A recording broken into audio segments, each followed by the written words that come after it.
आज कांग्रेस अध्यक्षा श्रीमती सोनिया गांधी जी और राहुल गांधी जी के नेतृत्व में पार्टी के सभी महासचिवगण, अलग अलग प्रदेशों के प्रभारीगण, प्रदेश कांग्रेस कमेटी के अध्यक्षगण की एक लंबी बैठक हुई।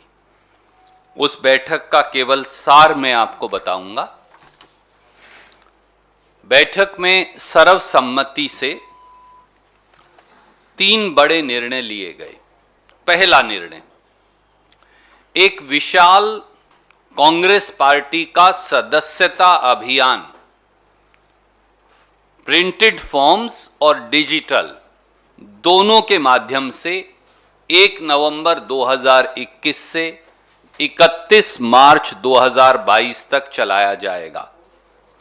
ये निर्णय भी लिया गया कि हर वार्ड, हर गांव, हर मोहल्ले के अंदर कांग्रेस के नेतागण कांग्रेस की सदस्यता फॉर्म को लेकर जाएंगे और ज्यादा से ज्यादा जनमानस को कांग्रेस से जोड़ेंगे।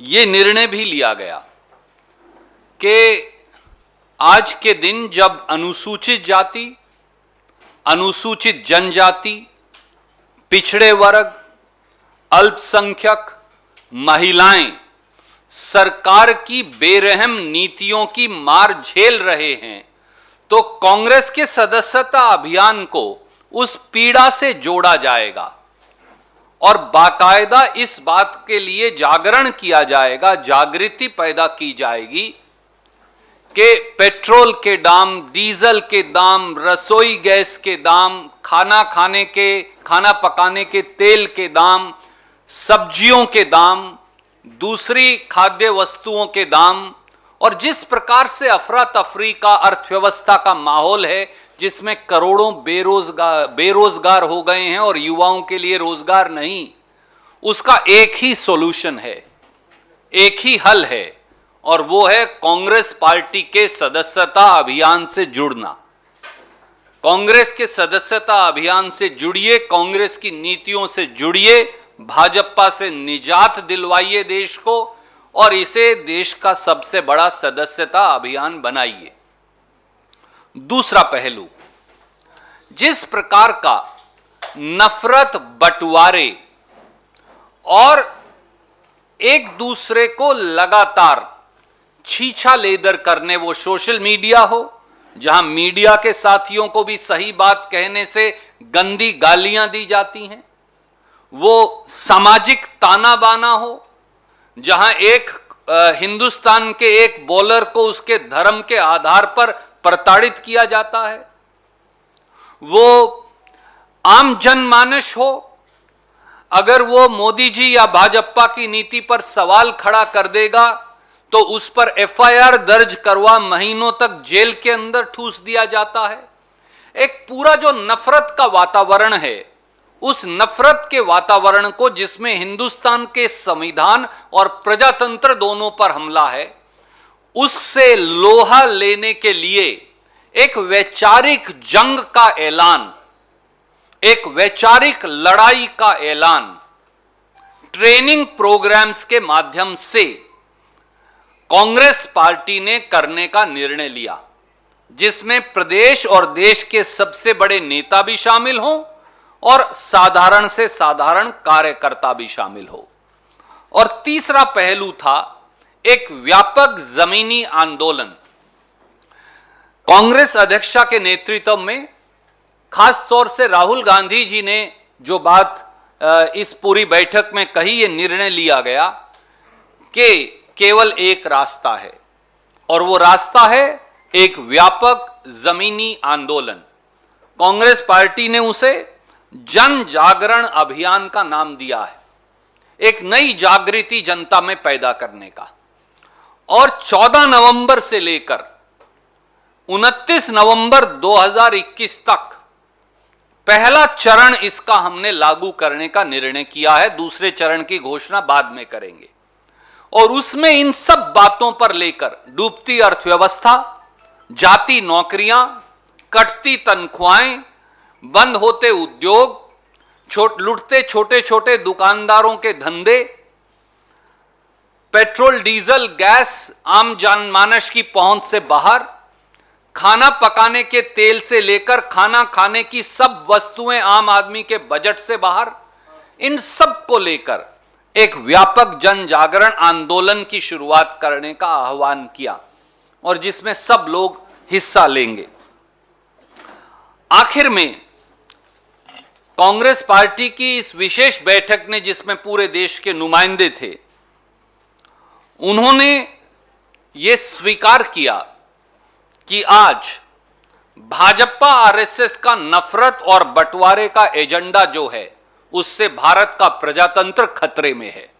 मैं फिर दोहराऊंगा, इस बैठक ने यह स्वीकार किया कि भारत का प्रजातंत्र और भारत के संवैधानिक मूल्य, भाजपा आरएसएस ने संविधान पर भी हमला बोला है और प्रजातंत्र पर भी हमला बोला है और भारत मां को जख्म दिए हैं, भारत मां के बच्चों को जख्म दिए हैं जो नासूर बन गए हैं। और इन जख्मों को भरने के लिए जो हमारी भारतीय संस्कृति का वसुधैव कुटुंबकम, जो हमारा पुराना सिद्धांत है प्रेम और भाईचारे का, उसके लिए भी निर्णायक लड़ाई लड़नी पड़ेगी। यह इस बैठक का सार था। Corruption here is writ large. Bribery here is nakedly apparent. The constitutional oath of integrity is dead. The accountability to people has been buried 100 feet under the ground by Mr. Sawant, his team, and the Bharatiya Janata Party. And the sad part is, the Prime Minister of India was aware of it, but he decided to shoot the messenger instead of punishing the corrupt. Goa is about to go to polls, led by our in charge, Shri Dinesh Gundu Rao, our PCC and CLP. We will ensure that a government of the corrupt and a government for the corrupt, which is the Goa BJP government, is not only shown the door, but the next Congress government, if the present Prime Minister does not hold an inquiry, will lodge appropriate FIR under the Prevention of Corruption Act and see to it that every single penny looted by the BJP government belonging to Goans is recovered and people are punished. We will also expose them in people's court. The ball today is in Prime Minister's court, and with folded hands we say to you, Mr. Prime Minister, it is your credibility that is at stake. The truth is, if any single political party, which is also the principal opposition party, has fought Bharatiya Janata Party and Modi government's policies for last 7 years, single-handedly, without bowing down, without getting cowed down, without retracting even a step, at the cost of many personal sacrifices, despite being persecuted recklessly and unjustifiably by the ruling dispensation, it is the Indian National Congress, Mr. Rahul Gandhi and Mrs. Sonia Gandhi. I think our record speaks for itself.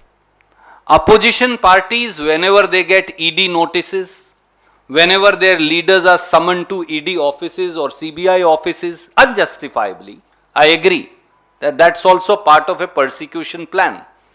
Many times they retract, and many times latently or patently some of them have compromised. I don't blame them. Everybody does not necessarily have the courage to stand for truth, come what may. And we empathize with those smaller opposition parties. We will support those smaller opposition parties even when they oppose us, because it is our duty to stand with everybody who is being wrongly persecuted. Every party has a right to fight elections. Please remember, in Goa, TMC fought last assembly election also. But what did they do for 5 years thereafter? Elections are not tourism, that you fight one election and then you go away after the election and then reappear after 5 years. So, while I recognize their right to fight election independently, for that's the beauty of our democratic polity, they need to understand what are they fighting, who are they fighting, and what are they fighting for. The Indian National Congress is fighting for Goa, transparency, accountability, people of Goa and rights of people of Goa. What are the other political parties fighting for? BJP is fighting for the kind of corruption that we have seen. But if other political parties need to also introspect, and I am saying so with great respect to their right to democratically fight elections, are they strengthening the cause of BJP, or are they really in contest for their own place in the polity of Goa? That's a question, I leave it to them to decide. Congress party will determinedly, unitedly and decisively fight against the corrupt architecture created by BJP in Goa, which has decimated one of the most talented, one of the best states, one of the most literate states, a state which has one of the finest people in this country, and they are decimating its very culture, its very ethos, its very polity and its very atmosphere. So we are determined to fight, other parties need to introspect. देखिए, श्रीमती सोनिया गांधी जी द्वारा कहा गया हर शब्द महत्वपूर्ण है। वो व्यक्ति विशेष के लिए नहीं, ना किसी समूह के लिए, वो सबसे पहले कम्युनिकेशन डिपार्टमेंट के प्रमुख के तौर पर मेरे लिए है। मेरे साथी बैठे हैं दिनेश जी, इनके लिए है, क्योंकि सोनिया गांधी जी और कांग्रेस की विचारधारा है कि हमें अन्याय के खिलाफ लड़ना है, हमें भेदभाव के खिलाफ लड़ना है, हमें जनता पर और संविधान पर और प्रजातंत्र पर होते हुए हमले के खिलाफ लड़ना है। और सामने चाहे कोई ऐसा व्यक्ति भी हो जो हमारा विरोध करे, अगर उसके अधिकारों का हनन हो रहा है, अगर आप किसी पत्रकार मित्र को महीनों तक जेल में ठूसा जा रहा है, तो चाहे आप मेरी आलोचना भी करें, मैं आपके लिए लड़ूंगा। और उस अनुशासन को मुझे तोड़ना नहीं, और उस अनुशासन के लिए यह अनिवार्य है कि मेरी आवाज एक हो, मेरे यहां से दो स्वर ना हो, मेरा और दिनेश गुंडूराव जी का स्वर अलग अलग ना हो, हम दोनों मिलकर न्याय और असमानता के खिलाफ लड़ें। यही उनकी नसीहत है। और मुझे लगता है कि बड़े से बड़े नेता और छोटे से छोटे कार्यकर्ता को पार्टी की अध्यक्षा जी की इस नसीहत को सकारात्मक रवैये से अपनी अंतरात्मा में ढालकर जरूर सोचना चाहिए। आज पूरे उत्तर भारत में और देश में किसान त्राही त्राही कर रहा है। क्या मोदी जी ये जानते हैं कि खाद थानों में बंट रही है? क्या मोदी जी ये जानते हैं कि 3 दिन 4 दिन 7 दिन से हमारी माएं, हमारी बहनें, हमारे बुजुर्ग लाइनों में लगे बैठे हैं एक कट्टा डीएपी खाद के लिए? क्या भारतीय जनता पार्टी ये जानती है कि एक कट्टा डीएपी खाद की कीमत आज 3000 रुपया से ज्यादा है? जो खाद के डीलर हैं वो आपको 5 चीज और जबरन खरीदवा रहे हैं और सरकारें खरीदवाने की इजाजत दे रही हैं। 3500-4-4 हजार रुपया में एक डीएपी खाद का कट्टा मिलता है, और जितनी खाद डीएपी की बुआई के सीजन के लिए डलेगी उसका 1/3 कोटा भी नहीं मिल पा रहा। पहले तो आपने खाद के दाम औने पौने बढ़ा दिए, जब राहुल गांधी जी और कांग्रेस ने विरोध किया दाम घटा दिए, पर खाद मंगवाई ही नहीं। 3 कारण हैं। नंबर 1, इस देश में जो डीएपी की खाद है उसकी काला बाजारी हो रही है और मोदी सरकार वो काला बाजारी करवा रही है, मेरा यह सीधा इल्जाम है। दूसरा कारण, खाद का एक बड़ा हिस्सा विदेशों से आयात होता है, इनपुट्स का। मोदी सरकार डीएपी खाद और उसके लिए जो इस बनाने के लिए इस्तेमाल की जाने वाला सारा रॉ मटेरियल है, उसे आयात करना ही भूल गई। क्योंकि खाद का धंधा भी, अगर खाद नहीं मिलेगी तो किसानी नहीं चलेगी, किसानी नहीं चलेगी तो 3 काले कानून जल्दी लागू कर 25 लाख करोड़ का खेती व्यापार अपने मित्रों को बेचने में आसानी हो जाएगी। तो किसान को अगर खाद नहीं मिल रही तो यह 3 काले कानून लागू करने के षड्यंत्र का हिस्सा है। और तीसरा, खाद का जो कारण वो रेल ट्रैक्स, जो रेलवे वैगन्स दे रहे हैं, वो भी सही नहीं पूरा। बाकायदा डेडिकेटेड फर्टिलाइजर मूवमेंट का एक स्केड्यूल है जो 25 साल से कांग्रेस ने बना रखा है। उस स्केड्यूल को एडहियर नहीं किया गया और ट्रांसपोर्टेशन जो बाय रोड हो सकता था उसे भी एडहियर नहीं किया गया।